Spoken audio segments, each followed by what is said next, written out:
Are you a business owner or entrepreneur who's had great success in the business world, and now you want to launch a speaking career to share your message with the world? If that's you, then listen up.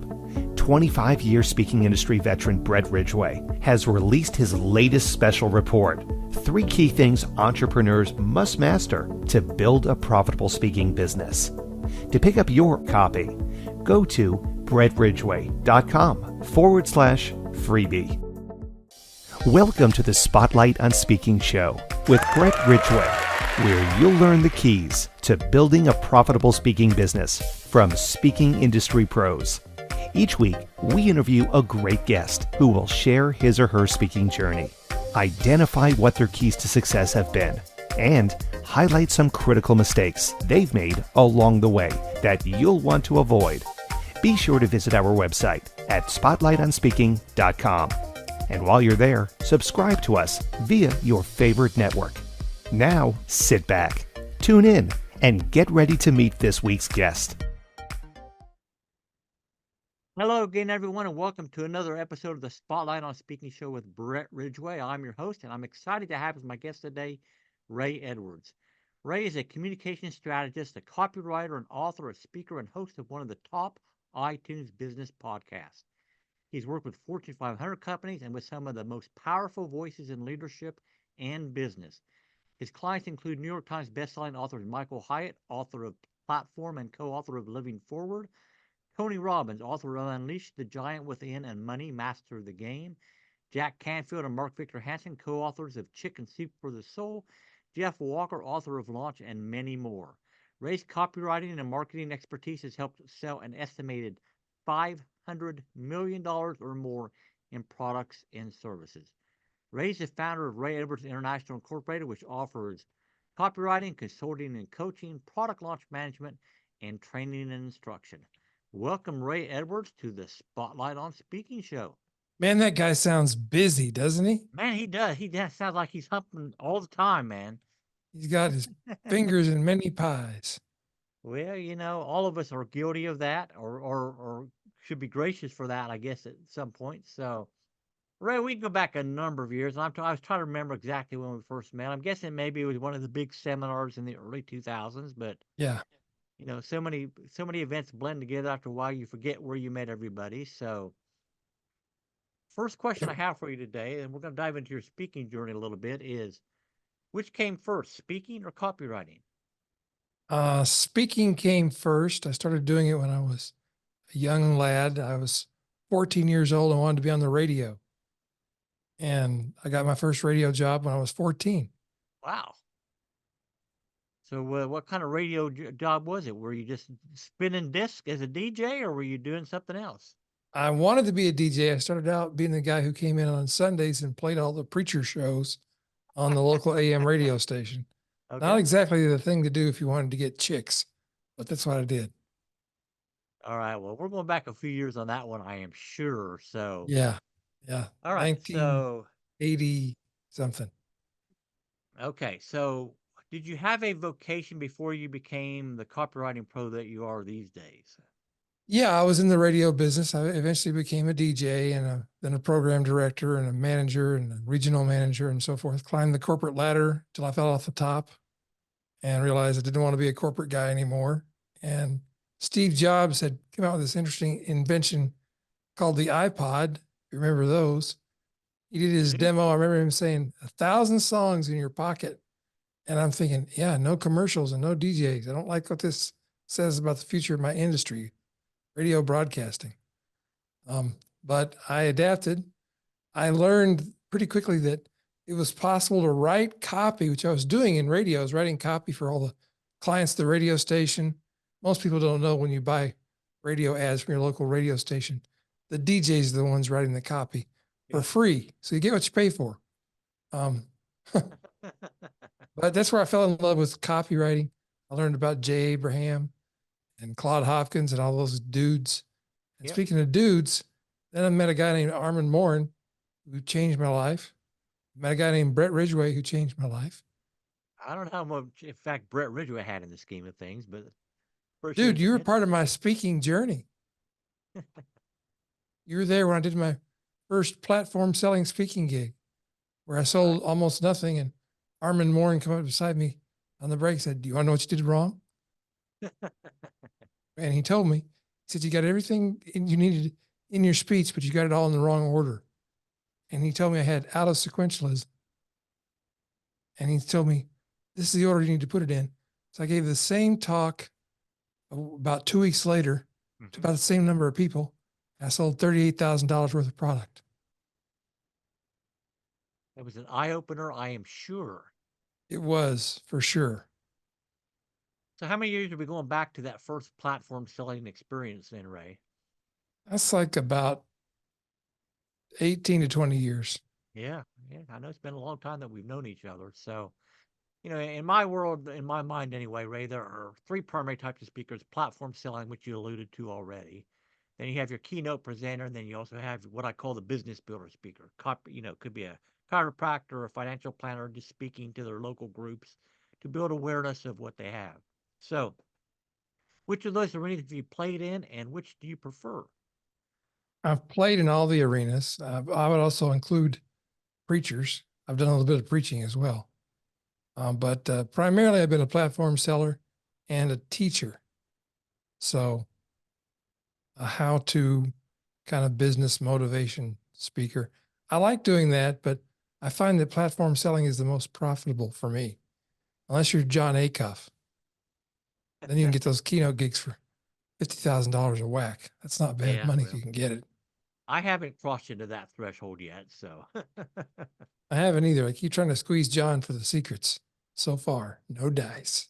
He just says, you got to write good books, Edwards. Let's talk about that first speaking gig where Armin basically told you how you needed to resequence your talk or whatever. So pulling from that, Ray, what tips would you offer to aspiring speakers who wish to be a platform seller to have success on their first speech rather than on their second speech? Well, get some coaching from somebody who knows what they're doing. Here's the thing that got me. It looked like these guys were just winging it. They just got up and gave their talk. And little did I know that everything, those speakers that I saw who did this successfully, little did I know that they had planned almost everything they were going to say in the order in which they were going to say it. And they had a reason for doing that. It doesn't mean word for word. They didn't memorize their speech word for word, but there's a series of, first you have to know the outcome you're going for. I wanted people to buy my copywriting, instructional program, and coaching. That's what I wanted them to do. So I had to work backwards from the outcome I wanted and decide, okay, well, what things do they need to believe about copywriting before they're ready to give me some money to teach them how to do it? And reverse engineer the speech from there, put the components in, only the components that contributed to getting them to buy into those concepts they needed to buy into before they bought into my program with dollars. Mm-hmm. So years ago, I was managing the back of the room, Ray, at an event where, for whatever reason, the event promoter was all about bringing as many names in as possible.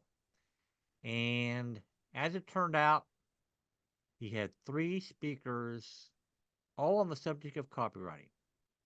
Now, while copywriting is a very important subject, by the time they got to that third guy on the same topic, the audience was like, been there, tuned out, and that person's chance for success was about this in terms of selling from the platform. So when you go to an event, what kind of homework do you do in advance of an event to make sure that type of scenario doesn't happen to you? Gosh, that's a great question. I want to know who else is speaking. What are they speaking about? What are the chances they're duplicating any material that I'm going to be giving? Do I go before or after them? Because each of those things is very important, as you just pointed out. If I'm the third guy talking about copywriting, I got to have a totally different approach than the other two people. So that means I need to know, what are they going to talk about exactly? How have they given this talk before at other events? You can usually find that out. You can usually get a recording. It's a lot of homework to do, but if your paycheck depends on you selling from the platform, you've got to know this stuff. And you got to know when you're going to be speaking. Even if I'm the only guy speaking about copywriting, I want to know what time of day am I speaking. If I'm speaking after lunch, that's a big deal because people are full of food. They're late getting back. They're kind of drowsy, maybe want to take a nap. So I got to be ready to to give some time for people to filter into the auditorium before I start speaking. And then I got to do something to wake them up, make them engaged and excited, make them laugh, shock them, whatever it takes to wake them up, get them to pay attention. And if I know ahead of time I'm going to be speaking after lunch, frequently I've done things like offered an incentive and passed out a flyer that says we're going to be giving away a prize after lunch. You got to be on time for that session. You want a chance to win this prize. It doesn't have to be something big, but just got to think strategically about, I want people in the room, as many people as possible. I want to keep them in the room. I want to keep their interest, and I want them to buy into what I'm selling. So that means you got to do a lot of homework, not just on the other speakers, but on the people who are going to be at the event. Why are they there? To tailor your talk to that person so you can sell the most possible and do the most good at the same time. Now, obviously, over the year, Ray, we've seen price levels fluctuate in terms of what works and what doesn't work in platform selling situations. So I haven't been to a live event in a few years, honestly. So what's the going rate these days in terms of the sweet spot price-wise for offers from the platform?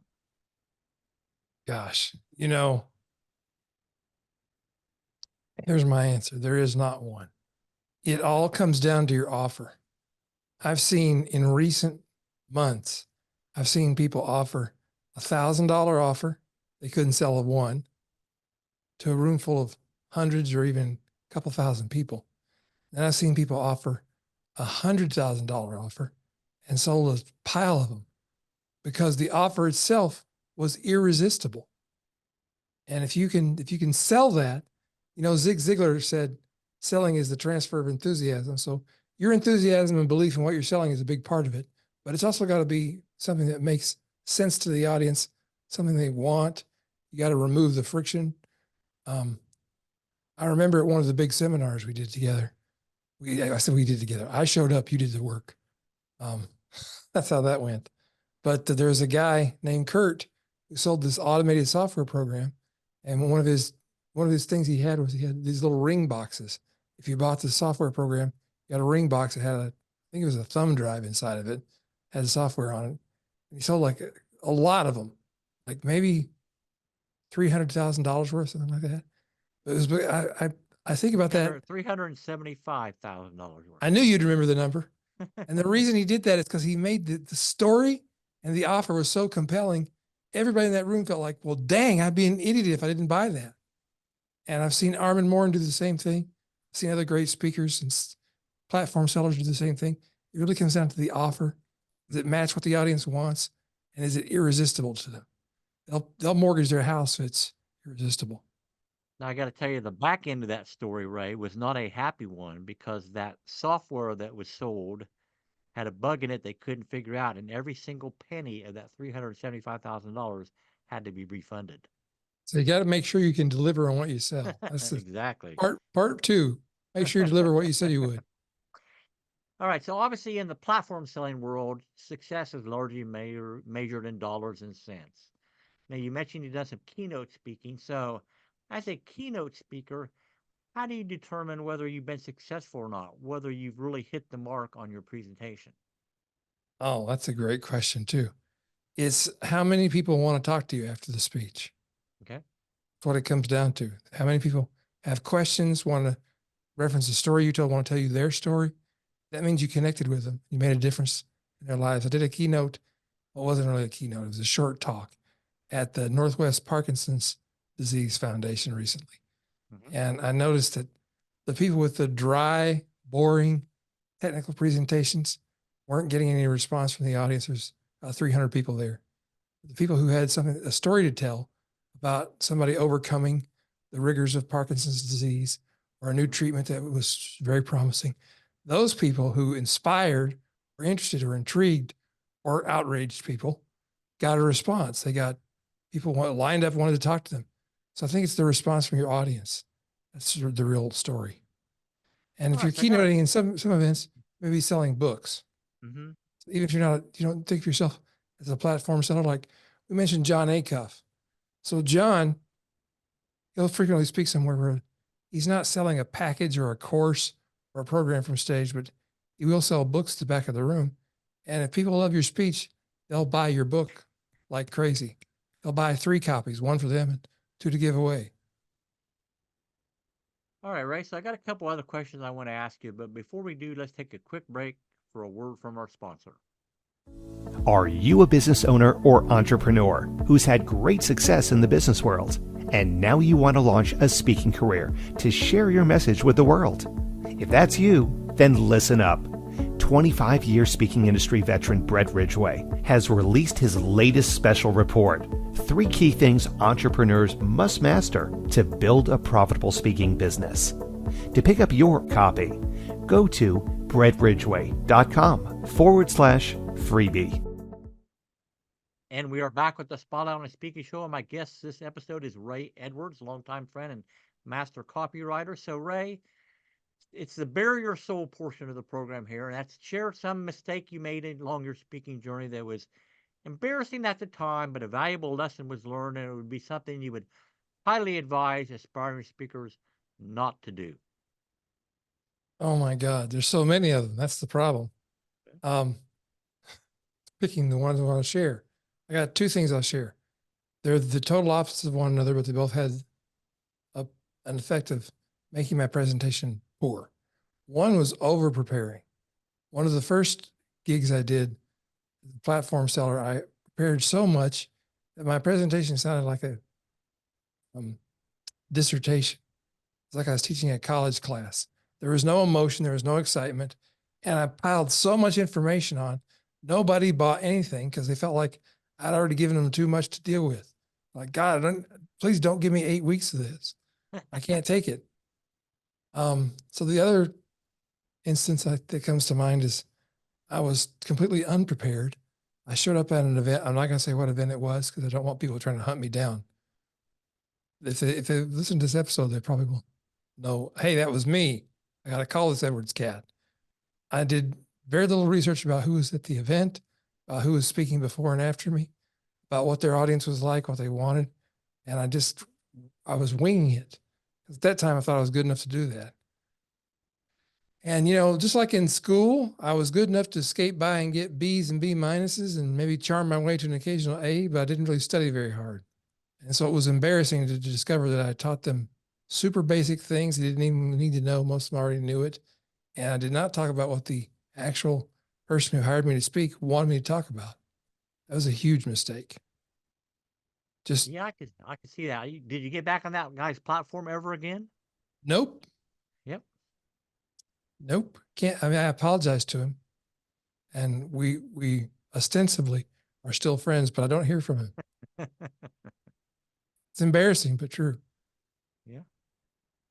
All right, lesson learned. So let's dive into your sweet spot a little bit, Ray, and that's the whole area of copywriting. So, speakers got to put up websites, they got to do LinkedIn profiles and all that. So maybe what are the 2 or 3 biggest mistakes you see speakers make in terms of preparation for what they're going to put on their website or what they're going to put in their LinkedIn profile or a Facebook post or whatever? I mean, what can you share? Well, the number one mistake, I think, Brett, is not thinking about your reader, your visitor to your website. What are they looking for? And what do you want them to get from you? Do you want them to hire you to speak? Do you want did they maybe see you speak and you want them to buy your book or get your free lead magnets that can become part of your marketing system? So you think about the outcome you want from having people visit your website. And it's very different if your site is for people you want to see the site and book you to speak versus if it's people who've seen you speak and you want them to buy your books or sign up for your programs. So you got to think about who is coming to my website, what do I want them to see? And the more focused on that one outcome you can be, the better. And the more you can put yourself in the position of the visitor to your site, the better. Because the problem all of us have in this kind of business, I think, is that we think we know our audience. We think we have this arrogant presumption that I know my audience. I am my audience. No, you're not. You're weird. You're selling them stuff about a subject or topic or idea or belief, and they're not doing that. So that automatically makes you kind of an alien visitor from another world. So you got to think about it from their point of view and write every single word so that it can be subjected to the ultimate test, which is what Gary Bensafinga called the so what test. Gary Bensafinga, one of the greatest copywriters to ever live, He's still alive, by the way, selling olive oil. Google it. You'll see. He's doing very well in the oil business. So you got to look at your website right now. Go look at your main page and ask yourself about the person you want to take an action, what action you want them to take. I want these people to hire me to speak. They look at your site and they go, yeah, you're Ray Edwards. So what? What does that mean to me? It's like Michael Hyatt says, everybody's favorite radio station is WIIFM. What's in it for me? So you got to think about, that's the biggest mistake, is not writing for the customer or the client, writing for your own ego. I'm great. Look at everything I've ever done. I'm the coolest guy ever. So what? That's the biggest mistake. Okay. Any others you want to touch on? Yeah.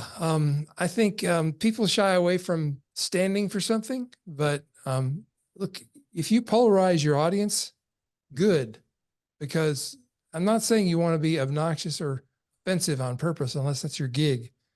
Like there have been radio personalities that we could probably all name, or podcast personalities who their thing is controversy. What I'm saying is, though, if you try to be the nice person who appeals to everybody and offends nobody, you interest nobody. There's the Aaron Tippin song. You got to stand for something or you'll fall for anything. So figure out what it is at the core of your why you're in business, what your message is, and stand for that. And it means some people are going to think, this person is not my cup of tea. Here's a guy who quotes the Bible, likes country music. I don't hang out with those kind of people. Good, because I probably don't want to hang out with you. Yeah. Not that I don't love you, just not my vibe. So know your vibe and speak to your people. And then finally, I'd say, make your copy on your website and your emails conversational. Write the way people talk. The less you can write like a corporation or a slick ad in a magazine, the more communication you get accomplished between you and your customers, your visitors, your readers. All right, so great advice, Ray. So you've been speaking in a long time now, almost 2 decades at least. I mean, more than that if you go back to your 14-year-old start in the radio business.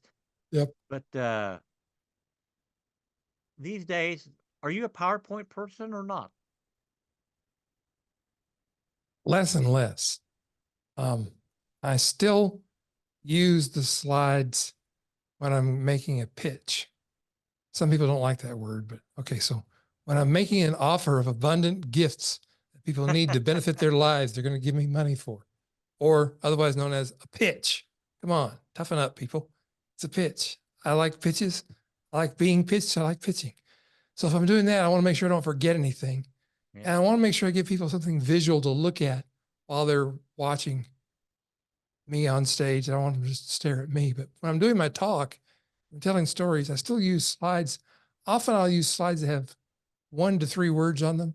Yeah. Just enough to trigger what I'm going to say, or a photograph or a picture, because I want the focus to be on my words. Something I learned from John Childers, actually, another person we know, who was a great teacher of speaking and platform selling. So I use slides less and less, because generally when people see the slides come out, they start yawning, unless they're super interesting slides. All right, Ray. So now I want to give you a couple minutes to tell people a little bit more about what it all is that you do and how they can get involved in your world if they so choose. Well, Brett, as always, I'm a hopeless fanatic about marketing and copywriting. I love those 2 subjects a lot. And it's kind of a tough niche to be in, because it seems like everybody wants to do that. That's the first thing they find out. You can have a business online and they suddenly, I'm an expert on LinkedIn or whatever. Okay, right, whatever. I grew up in the marketing and advertising business and radio. So that's why I love that stuff so much. I love words. So you can go to rayedwards.com. We got plenty of free resources there. I've got a book called How to Write Copy That Sells. If you've got ads that you're running or web pages that are not working for you, not selling, grab that book for free. If you go to rayedwards.com/free book, get it for free, or you can get it from Amazon for like $9 or whatever low ball price they got put on me this week. But it can get you started so you can write copy that allows you to sell more stuff. And there's tons of free resources on the site. Got a podcast, got a YouTube channel. Just look for Ray Edwards. That's my username wherever I am. And RayEdwards.com is the one true URL. All right, so you prompted another question in my mind, Ray, that I want to ask before we wrap up, and that is, how is AI going to impact copywriting in your world? Gosh, dang it. I love that question. It's had a huge impact. It'll continue to have one. And the famous saying is, the cliched, oversaid saying is, these days, you won't be replaced by AI, but you will be replaced by somebody using AI. I think that's true. It's a tool. It helps us. It helps us get free from the tyranny of the blank page. We have our own AI that we created called ClarityScribe.ai. Imagine that. You can try it for free, no credit card required. And it's just a way it helps us get more accomplished faster. It doesn't replace you as the creator, as the person with the unique idea, the unique perspective, unique personality. I don't think you'll ever be able to do that. Could be wrong. If I am, then welcome to the age of robots. But we'll see. I think I'm right. It's a great tool. Right. Use it, but use it with caution and skepticism. It's my advice. All right. Yeah, great advice as always. So, Ray, I want to thank you so much for being my guest today on this episode of the Spotlight on Speaking show. To all my listeners out there and viewers, thank you for joining us today. And as always, I wish you the greatest of success in all that you do. May this year be your greatest year yet. Take care, everybody. Bye-bye. This has been the Spotlight on Speaking show with Brett Ridgway. Be sure to join us every week as we interview speaking industry pros and have them share their best tips for building a profitable speaking business. Until next week, thank you for tuning in, and remember to visit our website at spotlightonspeaking.com so you can enjoy even more great episodes like this one. While you're here, be sure to subscribe via your favorite network. We look forward to seeing you next time on the Spotlight on Speaking show. Until then, our sincere best wishes to you for the greatest of success as you work to build your own profitable speaking business.